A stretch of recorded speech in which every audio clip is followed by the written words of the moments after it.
આયો આયો મારા રંગીલા પાટણનો વાઘ આયો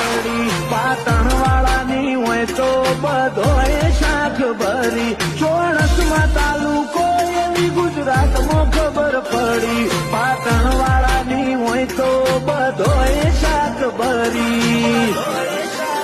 લોકોની જિંદગી તો સદા બહાર છે લોકોની જિંદગી તો સદા બહાર છે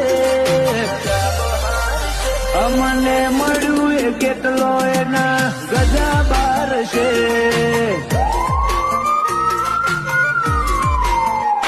આશિકી અમારી બધાથી અલગ છે ફ્રેન્ચાઇઝી વાળી વાતો નહીં બ્રાન્ડ અલગ છે આશિકી અમારી બધાથી અલગ છે ફ્રેન્ચાઇઝી વાળી વાતો નહીં આ બ્રાન્ડ